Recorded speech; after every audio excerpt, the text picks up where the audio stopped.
literally 20 minutes of getting out of the car, I had this full-blown fit.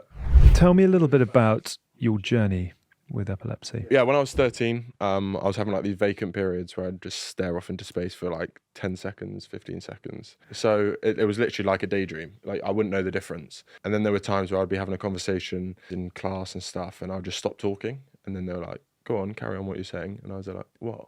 And then I'd forget a minute, and then it would all flick back to me. At that point, I was like, right, this probably is something a bit more than a daydream. So then went to the doctors, had the scan, and there was like 30 of these phases happened in 30 minutes. And they were like, yeah, you've got an epilepsy called, basically vacant periods. Diagnosed with that, was put on tablets for 2 years, completely vanished tablets, worked perfectly, completely gone. So are those vacant periods like a mini fit in some ways, but without the fit? Yeah, exactly. Yeah, essentially that. But yeah, when you're under a high ball and you just go, oh, fuck it. Yeah.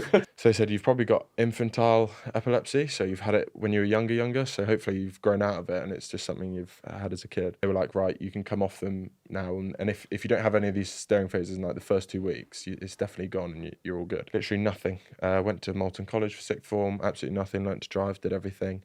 And then the first year of signing, first after the pre-season, I went out on a night out, drove home. I remember 20 minutes into the car journey, I was like, called mum. I was like, I'm having this like staring phase again, mum. She was like, oh, you're just hungover. I'm sure it's nothing. Literally 20 minutes of getting out of the car, I had this full-blown fit, full-blown tonic-clonic seizure, which was, obviously.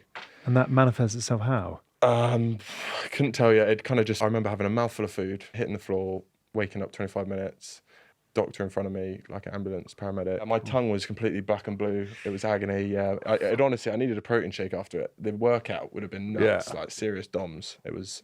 Wow. Because you're like that, tensing up the whole time. No. Were you on your own, or were you at your parents'? Mum was sat next to me. I was literally mid-conversation, and then my eyes went funny, felt my lips go blur, like all fuzzy. And I called my mum and just went, "Ma," and stopped, and that was it. And then went unconscious in 5 seconds. Spoke to relevant doctors. They put me on the same tablets I was on when I was younger, but was on them for 6 months. They did a scan. They weren't working. They were like, no, this is proper epilepsy you've got. Then went on different tablets, and now, haven't had one since. So that is very good news. If you get a knock on the head, does that trigger it at all? I think there's potential, like concussion-wise, like the protocol for me is like... It's different. Yeah. You've become a bit of a poster boy for it as well. I mean, do you get people writing in and saying... That's just for the followers. I just... Don't really have it. Don't really have it. The currency of followers, I cannot get on. Yeah, I've got... what have I got? You've got a lot of things. Don't you worry about it.